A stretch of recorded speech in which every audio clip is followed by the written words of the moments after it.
सभी का career will पर क्लास आपकी शुरू हो गई है। क्या हाल चाल है भाई आप लोगों के? सब बढ़िया, आनंद मंगल। हाँ जी। टॉपिक चल रहा था अपना ज्योमेट्री। एक क्लास हो गई थी जिसमें हमने एंगल्स के बारे में पढ़ा था। आज हम उसके थोड़ा सा आगे की ओर पढ़ेंगे, है ना।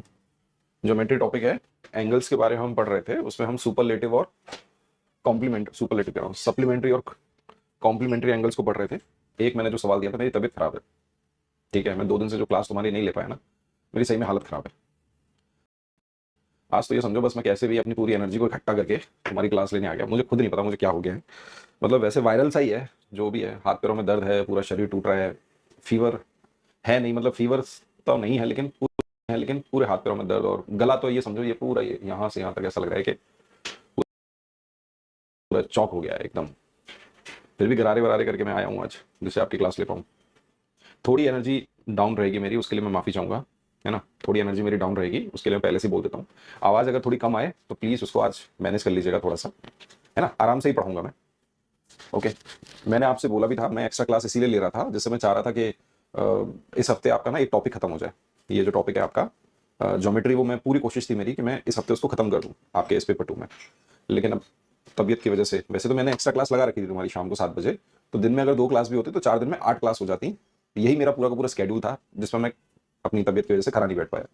आज भी शाम की क्लास नहीं होगी।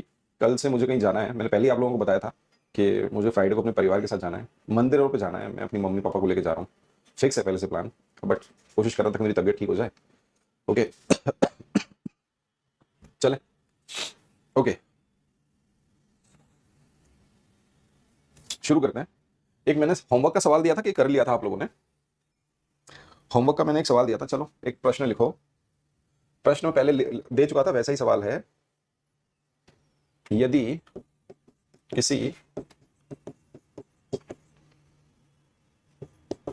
यदि किसी कोटि पूरक का 7 गुना, यदि किसी कोटि पूरक का 7 गुना कोण के संपूरक के 3 गुने से, कोण के संपूरक के 3 गुने से 10 डिग्री कम है, तो कोण का माप क्या है? तो कोण का माप क्या है? कॉम्प्लीमेंट्री और सप्लीमेंट्री एंगल्स को बहुत अच्छे से पढ़ लो। एक सवाल आपके एग्जाम में आएगा, तो प्लीज इसको अच्छे से पढ़ लीजिएगा। 7 times of complement of an angle is 10 degree less than the 3 times of its supplement. The measure of an angle is the measure of an angle is ये रहा सवाल, करें। मैं 4 ऑप्शन दे देता हूं आपको: 20 डिग्री, 25 डिग्री, 30 डिग्री और 35 degree. ये 4 ऑप्शन है आपके। सवाल का उत्तर बताइए, कोशिश करिए सवाल के आंसर तक पहुंचने की, ठीक है। लगाइए दिमाग।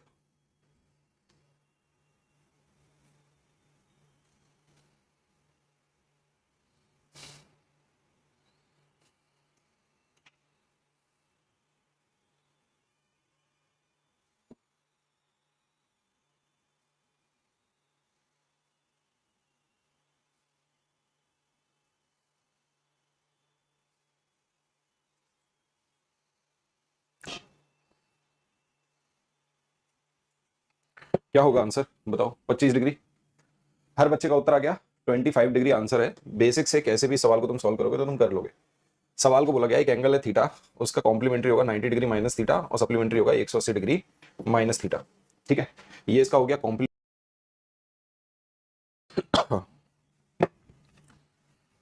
मैं 4 ऑप्शन दे देता हूं आपको: 20 डिग्री, 25 डिग्री, 30 डिग्री और 35 डिग्री। ये 4 ऑप्शन है आपके। सवाल का उत्तर बताइए, कोशिश करिए सवाल के आंसर तक पहुंचने की, ठीक है। लगाइए दिमाग।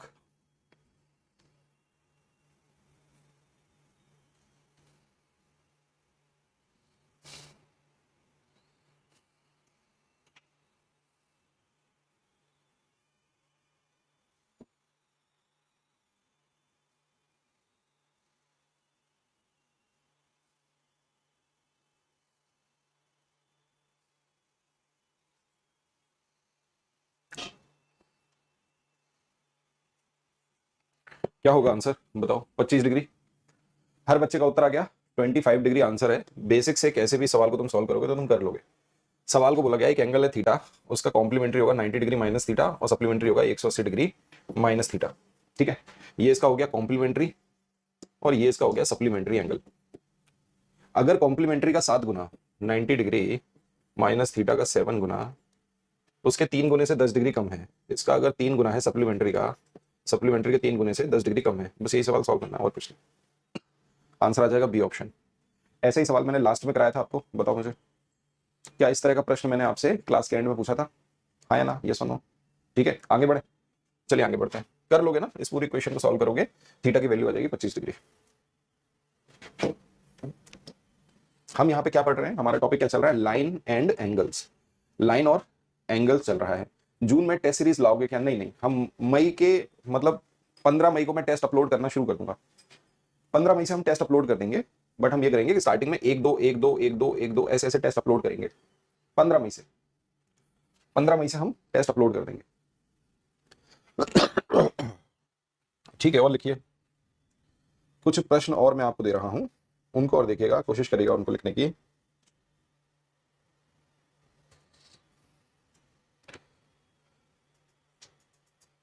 पहला एक प्रश्न मैंने आपको दिया और मैंने आपसे पूछा, ये इस तरीके का प्रश्न है।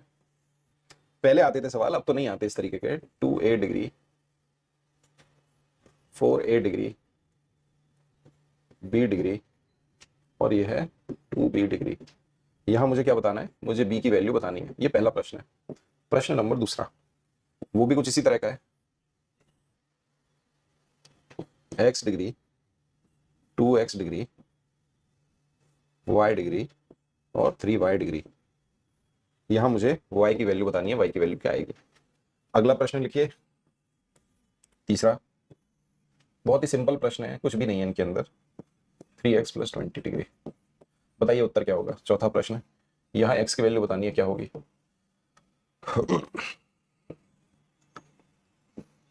2x plus 50 degree 2x minus 10 degree. यहाँ भी x की वैल्यू बतानी है, क्या होगा? और एक और प्रश्न मैं आपको दे रहा हूं, ये है x degree x plus 20 degree और x प्लस 31 डिग्री। यहाँ पे x की वैल्यू क्या होगी? ये लीजिए, बहुत ही सिंपल से सवाल मैंने आपसे पूछे हैं, बहुत ही सिंपल, आसान से। उसका आंसर 20 आ रहा है। चेक कर लो, 20 तो नहीं आएगा। 25 बोल रहे हैं सारे बच्चे, तो 25 ही आएगा। मैंने सॉल्व किया नहीं है, तुम कर सकते हो, अगर तुम चाहो तो उसको करके देख सकते हो। आओ भाई इस प्रश्न को देखते हैं।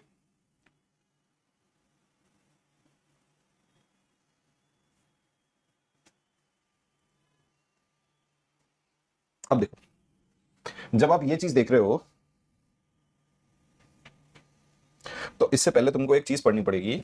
दो तरह के एंगल और पढ़ने पड़ेंगे। एक जिसको कहते हैं vertically opposite angle, vertically opposite angle, जिसको हम हिंदी में कहते हैं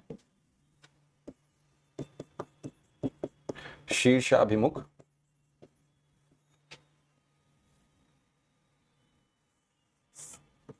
कोण। शीर्षाभिमुख कोण का मतलब ये हो गया, तो ये क्या हो गए? वर्टिकली एंगल हो गए।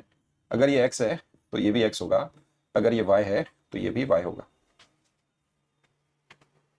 इन्हें अपन क्या कहते हैं? वर्टिकली अपोजिट एंगल कहते हैं। अब आते हैं अपन किस पे? दूसरे तरीके के एंगल पे। जब दो पैरेलल लाइन को एक ऐसे मान लो, ये लो, एक तिरछी लाइन कट कर रही है, तो इसको अपन क्या बोलते हैं? Transversal line. ठीक है, पेपर 2 की क्लास है भाई, पेपर 2 ही चलेगा। इन्हें क्या बोलते हैं? ट्रांसवर्सल लाइन कहते हैं। यहां पे मैं एंगल मान लेता हूं, angle A, angle 2, angle 3, angle 4, angle 5, angle 6, angle 7 और एंगल 8। अब यहां पे एंगल कौन कौन से होते हैं? एक जिसे अपन बोलते हैं कॉरेस्पॉन्डिंग एंगल्स। कॉरेस्पॉन्डिंग एंगल्स, इनमें से बताओ कॉरेस्पॉन्डिंग एंगल्स कौन कौन से हैं? मुझे बता पाएगा कोई? कॉरेस्पॉन्डिंग एंगल्स कौन कौन से बताओ? आप बोलोगे सर यहां पे मेरे को वर्टिकली अपोजिट लग रहे हैं, 1 बराबर 3 के, 2 बराबर 4 के, 5 बराबर 7 के, 6 बराबर 8 के, 1 बराबर 3 के।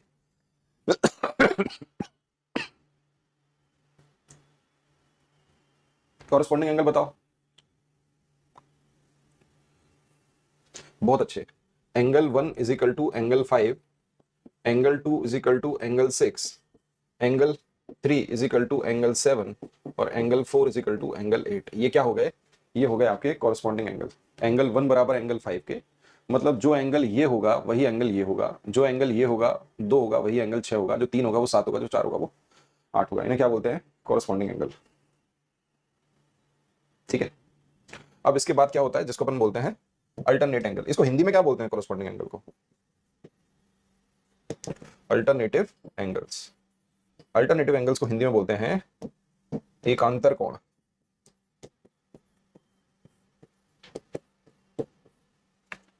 और इसको क्या बोलते हैं? बहुत अच्छी बात है, संगत कोण। संगत कोण लिख लेना। एकांतर कोण को आप ये समझ सकते हो, एकांतर कोण को आप ये समझ सकते हो जब आपका इस तरह का क्या बन रहा हो, एक जेड बन रहा हो।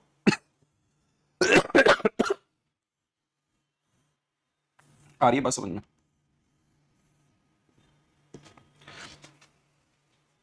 इस तरह का क्या बने आपका जेड बन जाए, उसी को अपन क्या बोलेंगे? एकांतर कोण बोलेंगे। ठीक है, क्लियर है? तो एकांतर कोण में दो तरह के कोण होंगे, एक जिसे अपन बोलेंगे इंटीरियर, अंतः। इंटीरियर कौन कौन से होंगे? अंतः, जो अंदर बने होंगे वो आप बोलोगे सर जेड मेरा ये बन रहा है एंगल 4 बराबर एंगल 6 के, एंगल 3 बराबर एंगल इसके, एंगल 4 बराबर एंगल 6 के, एंगल 3 बराबर एंगल 5 के। तो लिखो angle 3 is equal to angle 5, angle 4 is equal to angle 6। ये हो गया इंटीरियर। और अगर हम एक्सटीरियर इसमें देखेंगे तो बताओ भाई एक्सटीरियर कौन कौन से होंगे? बाहर, बाहर वाले।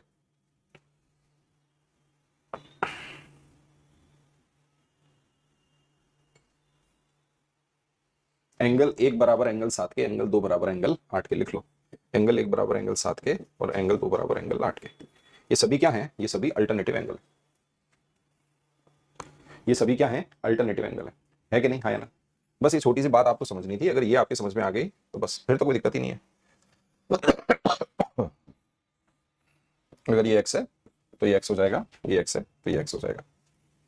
आ रही है बात समझ में? ये दो तरह के एंगल आपको पता होना चाहिए, एक तो कॉरस्पॉन्डिंग अल्टरनेटिव और वर्टिकली अपोजिट एंगल। अगर हम बहुत ही सिंपल सा एक प्रश्न आपको दें, कोशिश करें पूछने की आपसे, और आपको एक प्रश्न हमने दिया, इसको भी आगे बढ़ा दिया। ठीक, यहां इसकी वैल्यू रख दी 30 डिग्री, इसकी वैल्यू रख दी 40 डिग्री, और आपसे पूछना इसकी वैल्यू क्या होगी एक्स की। बताओ कैसे करोगे सवाल को? तो आप बोलोगे सर इस प्रश्न को दो तरीके से सॉल्व किया जा सकता है। तरीका नंबर वन, तरीका नंबर वन ये है, या हम सबसे पहले इसको देखें कि दो पैरेलल लाइन है। ठीक है, यहां पे आपको मेंशन होता है, मान लो ए बी इसको लिख देते और सी डी से लिख देते और बोल देते कि सर कंडीशन याद देते थे ए बी पैरेलल है सी डी के। ठीक है, ऐसी कंडीशन दे देते आपको कि ए बी पैरेलल किसके है? सी डी के। अगर ये दो पैरेलल लाइन है और इस तरह का एंगल बना हुआ है, ये 40 डिग्री है और ये 30 डिग्री है,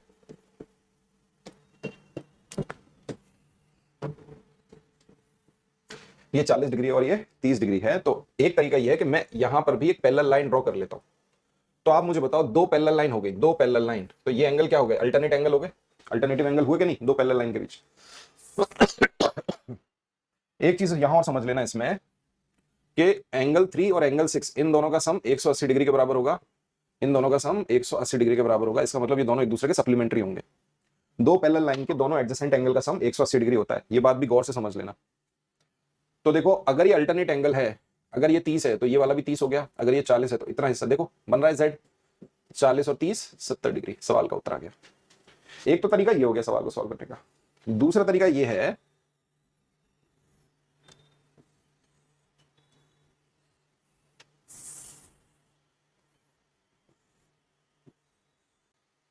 दूसरा तरीका ये है कि ये कितना है, मैं इसे मान लो 30 डिग्री लिख देता हूं इस बार, और इसे 40 डिग्री लिख देता हूं, कोई फर्क पड़ेगा नहीं। वैसे मुझे किसकी वैल्यू निकालनी थी? इस वाले एंगल की। अगर मैं इसे एक्सटेंड कर दूं और यहां तक इसे ले जाऊं तो आप बोलोगे सर अगर ये 40 है तो ये वाला भी 40 डिग्री होगा, ये 30 ये 40, दोनों का सम बाहर के सम के बराबर 70 डिग्री, या इधर का सम कितना निकल के आएगा? 110 डिग्री। अगर ये 110 है तो ये वाला 70 होगा। ये पूरा स्ट्रेट एंगल हो गया। आप ऐसे भी बना सकते थे। तो हम सीधे सीधे यहां समझ जाते हैं कि अगर इस तरह का होगा तो इन दोनों का सम इसकी वैल्यू होगी। अगर इसे उल्टा लिख देता मैं,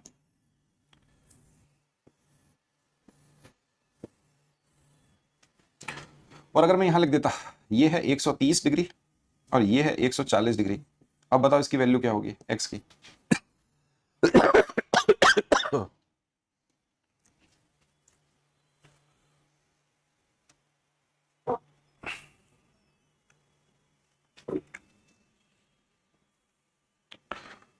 टेस्ट सीरीज तुम्हारी अपलोड कर देंगे मई में ही अपलोड कर देंगे, मिड मई से। मिड मई से तुम्हारे टेस्ट अपलोड करना हम शुरू कर देंगे, मिड मई से, है ना, वादा है ये 15-16 तारीख से। बताओ भाई, पूरा स्ट्रेट एंगल है, अगर ये 30 डिग्री है तो ये कितना होगा 50 डिग्री, अगर ये 140 है तो ये कितना होगा 40 डिग्री, 50 और 40 आंसर आ गया 90 डिग्री। ठीक है, कर लोगे ना, कर पाओगे ना? ठीक, बहुत अच्छी बात है। अगर यहां पे ऐसा सवाल मैं दे देता, इसी तरह का सवाल है,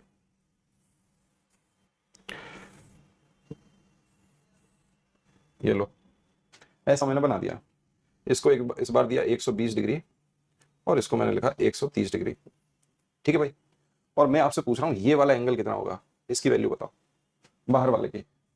तो आप बोलोगे सर बाहर वाले एंगल का इन दोनों का सम होगा, जैसे अंदर वाला एंगल इन दोनों का सम था, ऐसे ही बाहर वाला एंगल इन दोनों का सम होगा 120 और तो ये आ जाएगा 250 डिग्री। कोई दिक्कत तो नहीं है? सॉल्व भी करोगे तो भी कर लोगे, हाँ या ना? सॉल्व भी करोगे तो भी कर लोगे, मुझे बताओ सर।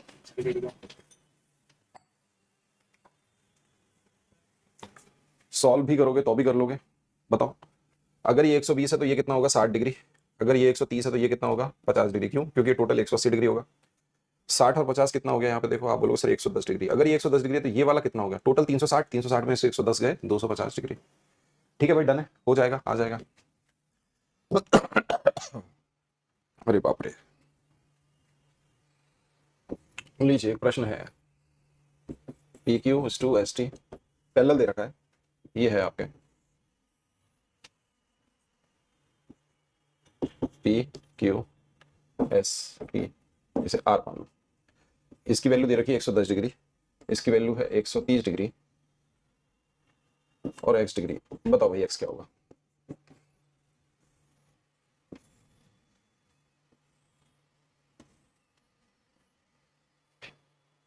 यहां भी P Q parallel R S है, ये पी क्यू आर एस दे रखा है ए बी और सी।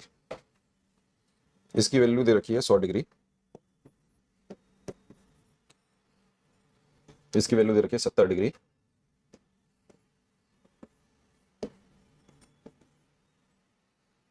आपसे पूछिए इसकी वैल्यू बताओ एक्स डिग्री। चलो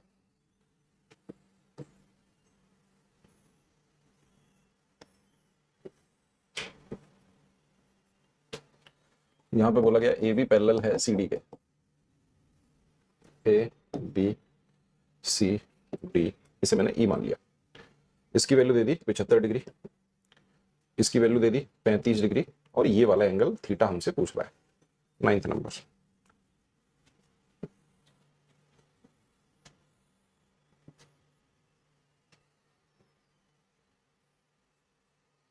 चलिए बी ई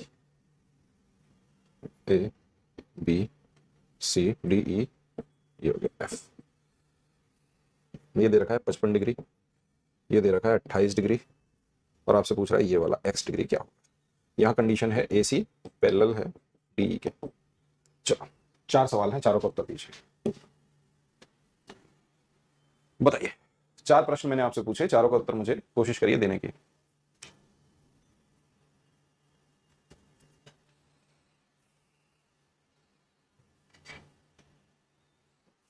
दे दो। पहला सवाल देखो, पहले सवाल का उत्तर क्या है, बहुत ही बच्चों वाला सवाल है, कुछ भी नहीं है सवाल के अंदर।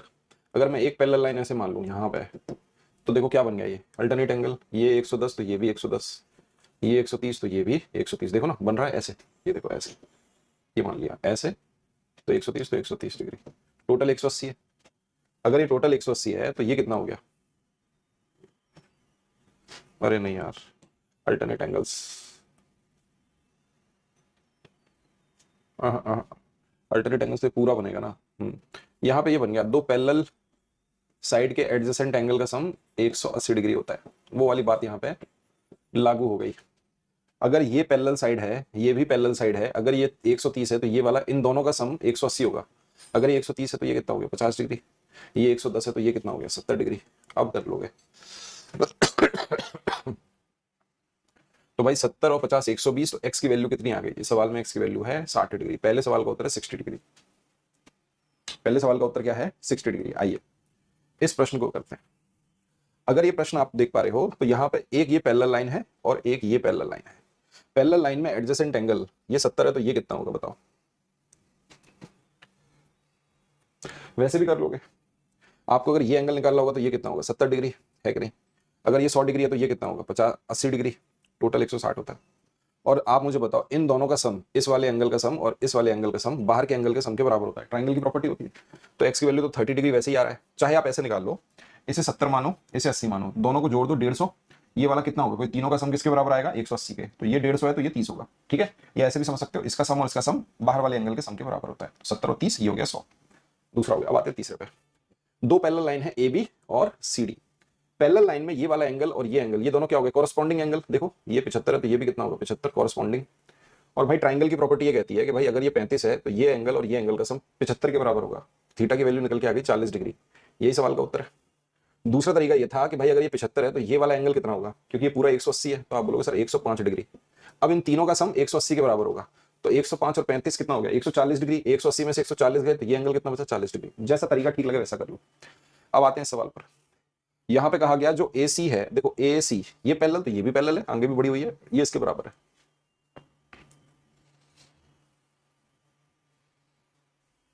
क्या होगा सवाल का उत्तर बताओ। बहुत ही सिंपल है, बहुत ही आसान है।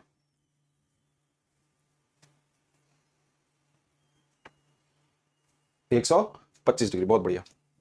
125 डिग्री क्यों, क्योंकि ये वाला एंगल 55 डिग्री का हो जाएगा। बहुत अच्छा, आगे बढ़ते हैं, अगले सवाल पे चलते हैं। ऑनलाइन पेपर्स को देखोगे तो ऑनलाइन पेपर में आपके कुछ क्वेश्चन आपसे पूछे गए थे, उन क्वेश्चंस पे एक नजर मारते हैं जो ऑनलाइन पेपर में क्वेश्चन आए थे। क्वेश्चन ये आया था ऑनलाइन एग्जाम में, the sum of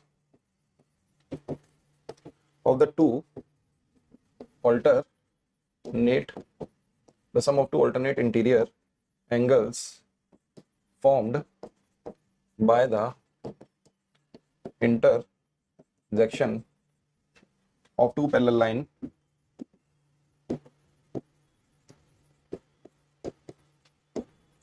lines by a transversal line.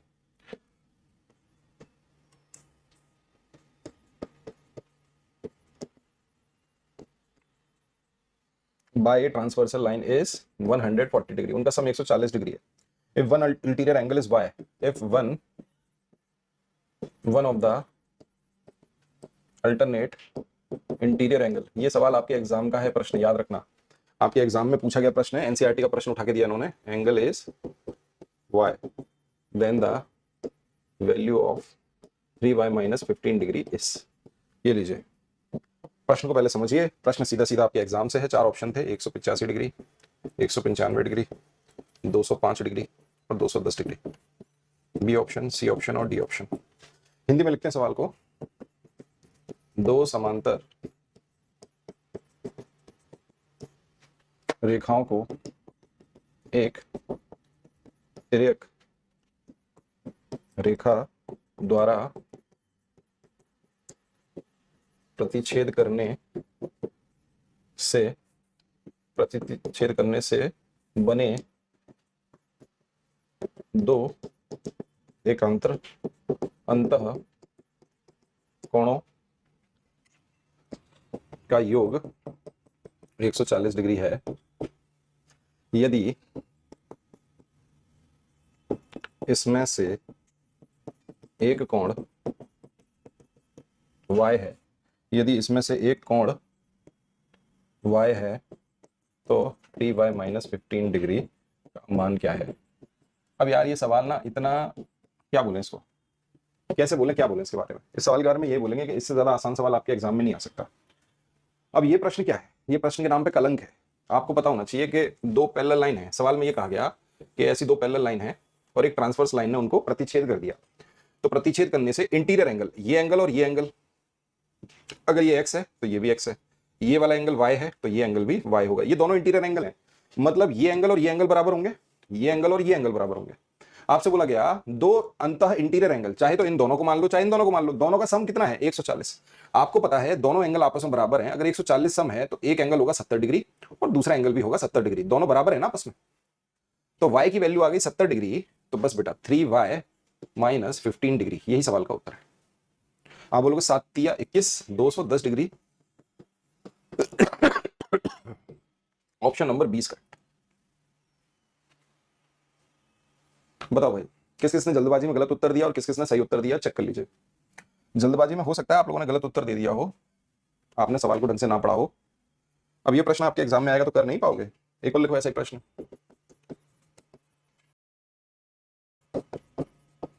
The two interior angles on the same side of transversal formed by the intersection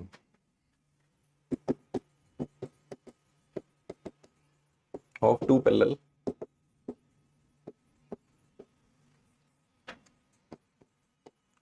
lines by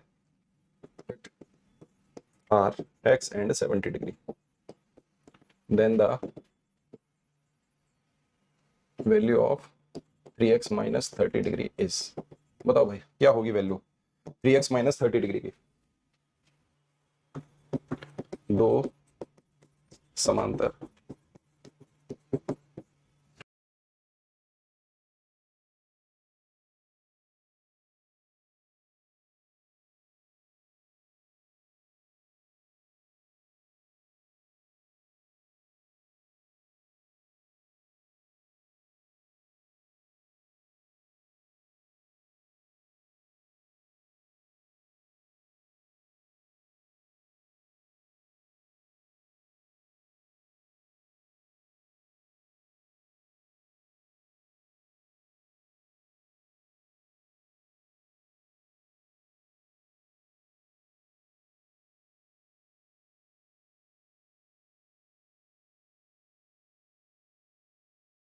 दो समांतर रेखाओं के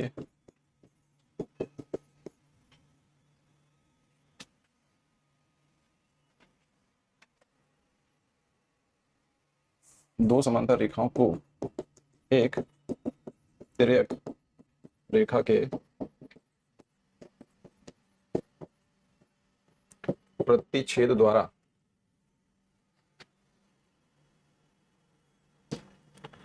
उसी तिर्यक रेखा के एक ही ओर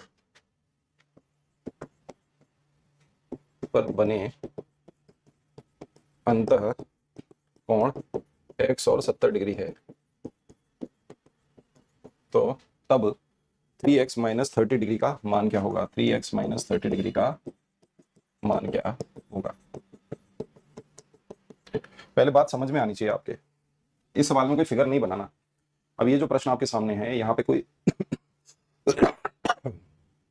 कोई फिगर नहीं बनाना, ये है पैरेलल लाइन, ये बना के नहीं देखना। सवाल में ये कहा गया एक तिर्यक रेखा है जिसने इन दोनों को क्या कर दिया, इंटरसेक्शन कर दिया, इंटरसेक्ट कर दिया। तो आपसे कहा गया कि भाई to interior angle of same side of transversal formed, या तो ये वाले एंगल या ये एंगल। अगर ये x और ये y है, या हम कह सकते हैं इन दोनों एंगल का सम 180 डिग्री के बराबर होगा, इन दोनों एंगल का सम 180 डिग्री के बराबर होगा। अगर एक एंगल 180 में से अगर एक एंगल x है और एक एंगल 70 डिग्री है, तो x की वैल्यू कितनी निकल आई, 110 डिग्री। x की वैल्यू अगर 110 डिग्री है, सवाल है 3x माइनस 30 डिग्री। इसका मतलब 110 को अगर मैंने x की जगह रखा तो ये क्या हो गया 330 डिग्री माइनस 30 डिग्री, सवाल का उत्तर है 300 डिग्री। किस किस का आ रहा है बताओ।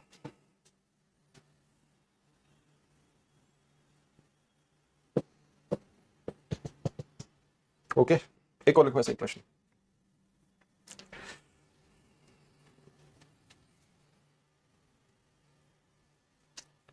देखो एक बढ़िया सवाल था, लिखो if two parallel lines are intersected by a transversal, then which of the following statement is or are true, is oblique are true। Hindi में सवाल है कि यदि दो समांतर रेखाओं को एक तिर्यक रेखा प्रतिच्छेद करती है तो निम्न में से कौन सा कथन सत्य है? निम्न में से कौन सा ऑब्लिक से, इस और आर लिखा था ना, ऐसे ही कौन सा ऑब्लिक से कथन सत्य है? सत्य है। ये रहे चार ऑप्शन। कौन सा कथन सत्य है? चार ऑप्शन ये रहे। पहला option number A, corresponding angles are on the opposite sides of the transversal। पहला। दूसरा ऑप्शन है interior angles on the same side of the transversal are supplementary। C option, alternate interior angle are on the, अभी देखो ये exam का सवाल है, opposite side on the transversal. और चौथा ऑप्शन है alternate interior angles are supplementary. ये लीजिए, ये रहे चार ऑप्शन आपके सवाल के। कौन सा ऑप्शन इनमें से सही है या कितने सही हैं? कौन सा और कितने सही हैं? पहला सवाल है corresponding angles are on the opposite sides of the transversal. जो देखो यार, दो पैरेलल साइड है, एक पैरेलल साइड ये है, एक पैरेलल साइड ये है, और एक ये अलग कलर से बना देते हैं, एक पैरेलल साइड ये है, एक पैरेलल साइड ये है, एक ट्रांसवर्सल लाइन बना देते हैं, ये रही ट्रांसवर्सल। पहला सवाल ये है corresponding angles are on the opposite side of the transversal. जो कॉरस्पॉन्डिंग एंगल है वो अपोजिट साइड होते हैं। नहीं भाई, कॉरस्पॉन्डिंग एंगल ये होता है, अगर ये इसके बराबर, एंगल ये इसके बराबर, एंगल ये इसके बराबर, एंगल ये इसके बराबर, ये है कॉरस्पॉन्डिंग एंगल। तो पहला तो गलत हो गया, पहला स्टेटमेंट गलत है, हाँ या ना? दूसरा statement interior angle on the same side of a transversal are supplementary, मतलब तिर्यक रेखा के समान, तिर्यक रेखा के एक तरफ के जो इंटीरियर एंगल हैं वो क्या हैं? सप्लीमेंट्री हैं। सही बात है। ये तिर्यक रेखा के एक तरफ के सेम साइड के जो इंटीरियर एंगल होंगे, क्या ये एक दूसरे के सप्लीमेंट्री नहीं होंगे? आप बोलोगे सर बिल्कुल सही कह रहे हो, 180 डिग्री। इसका मतलब ये भी 180 डिग्री सही है, दूसरा वाला सही है। तीसरा है alternate interior angles are on the opposite side of a transversal. भाई ट्रांसवर्सल के अल्टरनेट इंटीरियर एंगल क्या है? अपोजिट एंगल होंगे, ये और ये और ये भी सही है। Alternate interior angles are on the opposite side of a transversal, सही बात है। Alternate interior angle are supplementary, क्या ये इन दोनों का सम 180 के बराबर, इन दोनों का सम 180 के बराबर? नहीं, दूसरा गलत, चौथा गलत। कौन सा सही है? दूसरा सही है और तीसरा सही है। ऑप्शन में लिखा होगा बी एंड सी, तो option number B, option number C are correct. ये दोनों ऑप्शन करेक्ट है, ठीक है, B and C are correct, B और सी सही।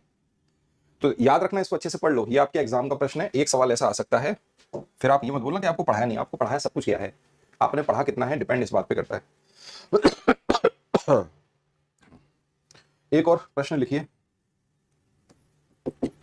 ए B is a line and point O lies on it, मतलब उसके ऊपर है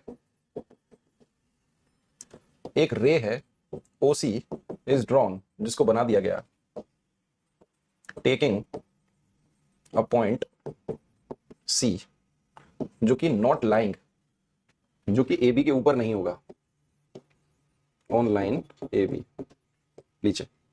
then which of the following is correct? Which of the statement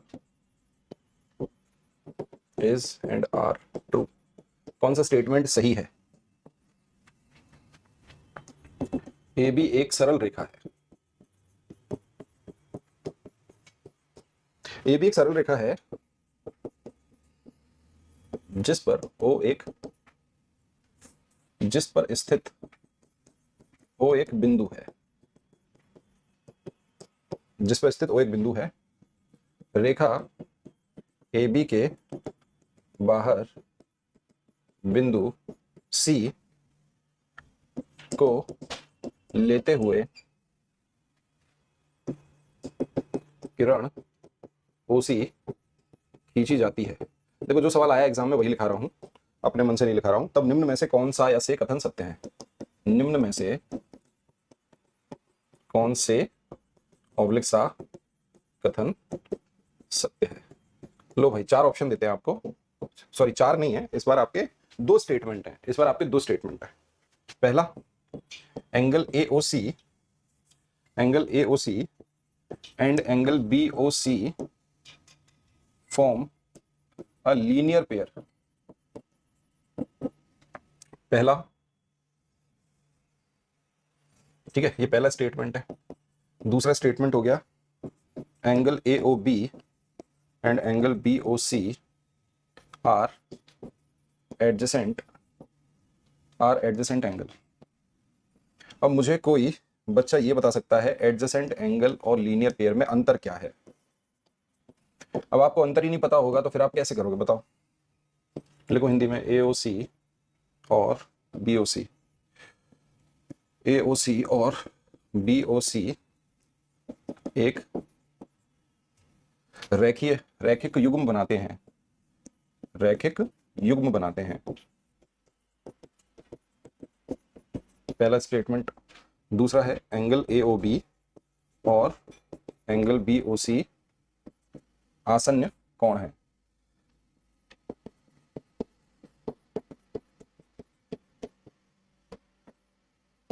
चार ऑप्शन। पहला, ओनली A इज करेक्ट। दूसरा, only B is correct. तीसरा, both A and B दोनों सही हैं। और चौथा स्टेटमेंट है, नाइदर A नॉर B, ना तो A ठीक है ना B ठीक है। बताओ।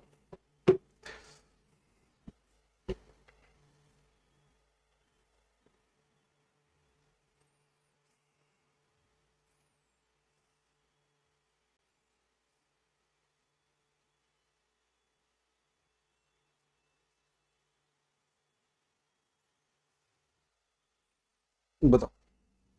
देखो एडजेसेंट एंगल का मतलब क्या होता है? जिस बच्चे को एडजेसेंट एंगल ही नहीं पता तो क्या करेगा? आपसे कहा गया कि एक रेखा है AB, उस AB पे एक बिंदु स्थित है O, और एक C बिंदु बाहर है, यहां से यहां तक एक रे खींच दी गई OC, ठीक है। तो आपसे कहा गया एंगल AOC और एंगल BOC, AOC BOC क्या है? लीनियर पेयर है। पहला सवाल लीनियर पेयर है, एंगल AOC और BOC लीनियर पेयर है। पहला स्टेटमेंट सही है, पहला स्टेटमेंट सही है। अब आते हैं दूसरे स्टेटमेंट। AOB और BOC, AOB तो कभी बनेगा ही नहीं, दोनों एडजेसेंट एंगल है। दूसरा स्टेटमेंट गलत, only A is correct, A option सही है, ठीक है। अब देखो, लीनियर पेयर का मतलब यह है, लीनियर पेयर का मतलब यह है, लीनियर पेयर ऑलवेज सप्लीमेंट।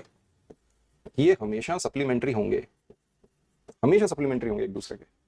ये हमेशा क्या होंगे? Always supplementary, linear pair. Adjacent angle में क्या होता है? अगर हम एडजेसेंट एंगल की बात करें, हाँ, अगर हमसे ये कहा जाता, मेरी बात समझना गौर से, अगर हमसे ये कहा जाता क्या एडजेसेंट एंगल AOC और AOB, अगर आपसे ये कहा जाता AOC ये वाला एंगल और BOC ये क्या दोनों एडजेसेंट एंगल हैं, तो आपका होता बिल्कुल सही, क्योंकि ये दोनों एडजेसेंट एंगल है। एडजेसेंट एंगल का मतलब ये होता है, ऐसे एंगल, आसन्न कोण वो होते हैं जिसमें सेम क्या होना चाहिए? सेम साइड होना चाहिए दोनों एंगलों की, और वर्टेक्स भी सेम होना चाहिए, साइड भी सेम होना चाहिए और वर्टेक्स भी सेम होना चाहिए। अब एडजेसेंट एंगल हमेशा लीनियर पेयर होंगे क्या? ये सही नहीं है, ये बात एकदम सही नहीं है कि जो एडजेसेंट एंगल हैं वो ऑलवेज लीनियर पेयर होंगे, ये सही नहीं है, क्योंकि ऐसा नहीं है कि वो हमेशा 180 डिग्री का सम बनाएंगे।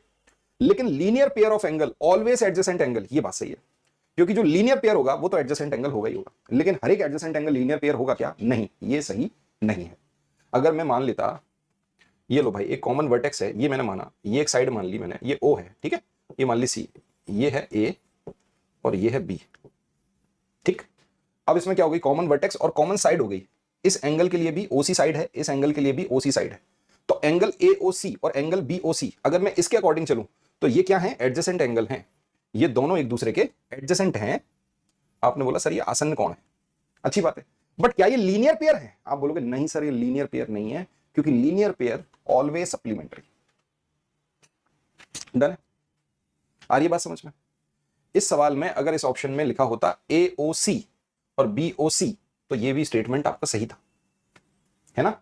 गंगाधर ही शक्तिमान है, लेकिन शक्तिमान गंगाधर नहीं है, ऐसा करके समझ लो, है ना? क्योंकि यहां क्या लिखा है AOB।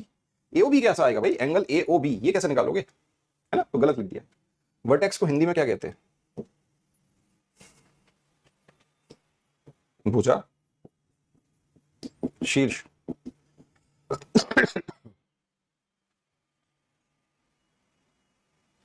अभी ये लीनियर पेयर है तो एडजेसेंट क्यों नहीं है? मैं कब मना कर रहा हूं कि एडजेसेंट नहीं है? बिल्कुल है। एंगल AOC और एंगल BOC दोनों एडजेसेंट हैं, लेकिन ऑप्शन में AOB लिखा है भाई, AOC तो ना लिखा है।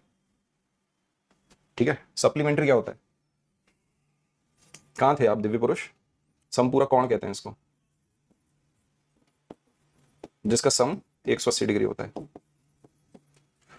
पहली बार पढ़ रहे हो क्या? ये क्लास शायद तुम पहली बार ले रहे होगे, इस वजह से तुम्हें कुछ पता नहीं। हमको कुछ नहीं पता, हम पहली बार आए हैं इस धरती पे। चलो अब पढ़ते हैं ट्राइंगल। ट्राइंगल के हम ट्राइंगल को समझेंगे बेस्ड ऑन साइड, उसकी भुजाओं के आधार पर ट्राइंगल को समझेंगे। बहुत इंपॉर्टेंट है, मोस्ट इंपॉर्टेंट है। एक सवाल आता है, देख लो भाई। बेस्ड ऑन साइड का मतलब है भुजाओं के आधार पर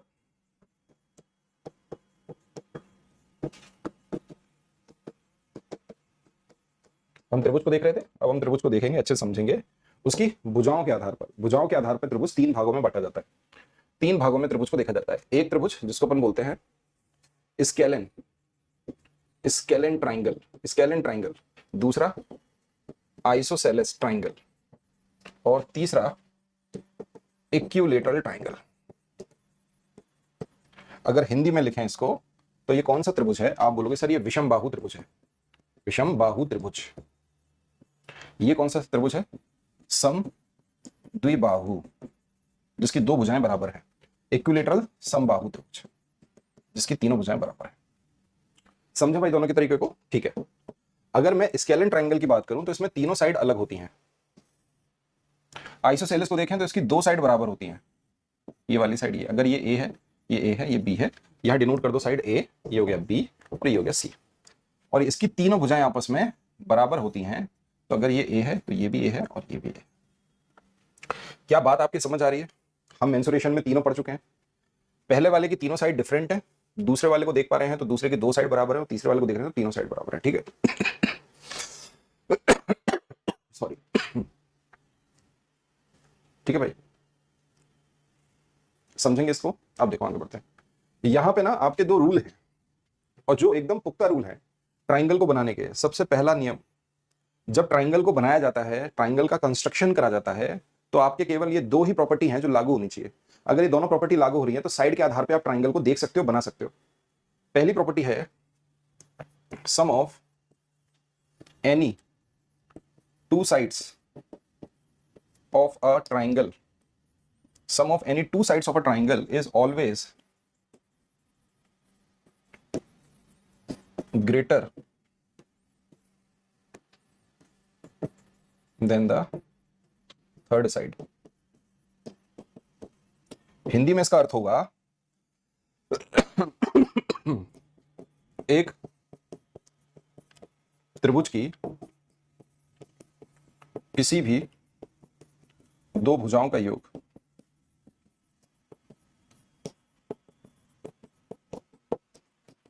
तीसरी भुजा से सदैव अधिक होता है। अगर ऐसा नहीं है, अगर ऐसा नहीं है तो इसका मतलब वो ट्राइंगल बनाया ही नहीं जा सकता। अगर ऐसा नहीं है तो इसका मतलब वो ट्राइंगल नहीं बनेगा। दूसरी प्रॉपर्टी है डिफरेंस के बारे में, sum of sorry difference of any two sides of a triangle is always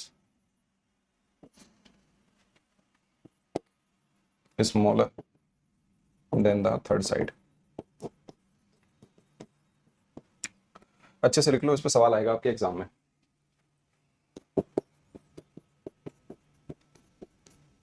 एक त्रिभुज की किसी भी दो भुजाओं का अंतर तीसरी भुजा से सदैव कम होता है। ठीक है भाई।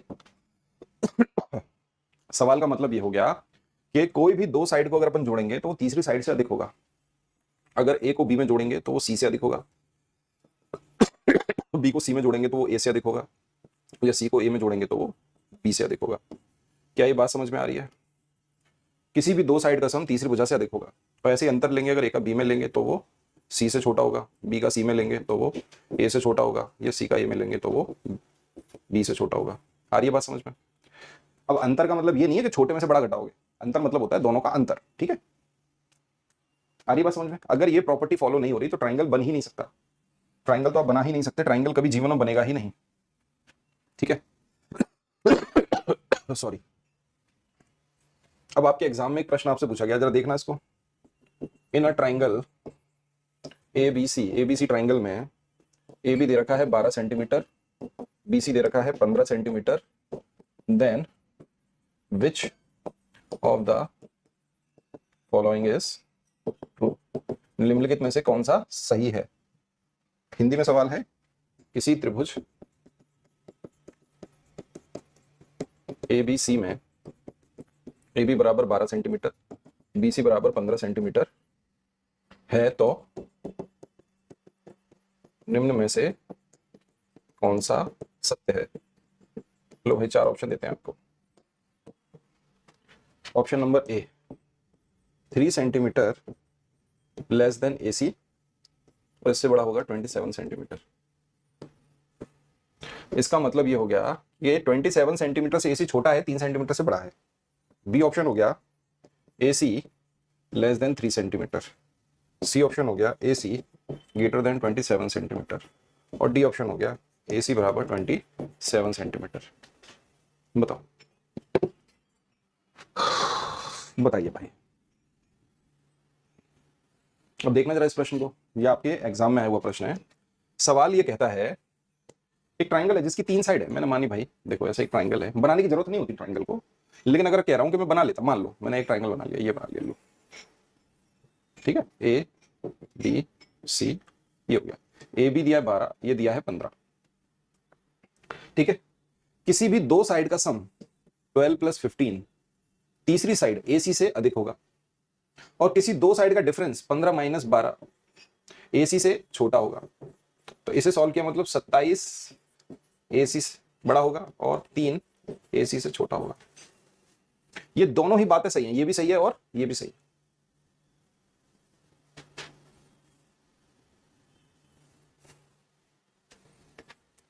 ये मैथ पेपर 2 के लिए है, प्लीज रिप्लाई। अरे बाप रे, क्या नाम है तुम्हारा? निधि वर्मा। क्या बेटा, क्या है, छोटी बच्ची हो क्या? कहाँ चल रही है क्लास? तुम्हारे सामने एप्लीकेशन खोलता हूँ। कुछ नहीं कर सकते यार तुम लोगों का, मैं सही बता रहा हूँ। क्या करोगे तुम जीवन में? ये दिख रही है, यहाँ मुझे क्लास नजर आ रही है, ये जो चल रही है मेरी ज्योमेट्री की क्लास है। पेपर 1 में गया, पेपर 1 में कोई क्लास चालू नहीं है। पेपर 2 में गया, मेरी लाइव क्लास चल रही है। जिस पेपर में चल रही है उसी पेपर की तो क्लास होगी। ईश्वर आपको सद्बुद्धि दे।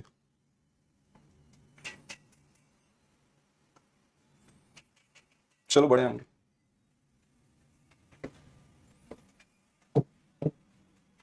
एडजेसेंट वाला समझ में नहीं आया। निधि वर्मा कह रही है टाइम टेबल पर टाइम ये नहीं दिया है। सॉरी सर, दिया यही है, आपने टाइम टेबल पढ़ा ही नहीं ढंग से। यही दिया है भाई, आप इतना ओवर कॉन्फिडेंट क्यों रहते हो यार?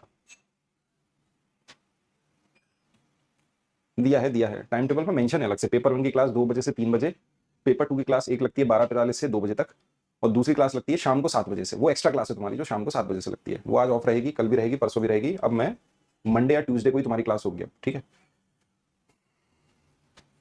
लिखिएगा अगला सवाल, यहीं से आगे बढ़ेंगे अपन।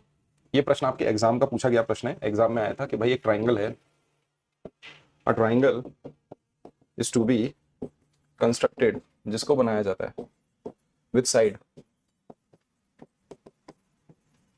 2p minus 1 centimeter, 2p plus 1 centimeter and 12 centimeter.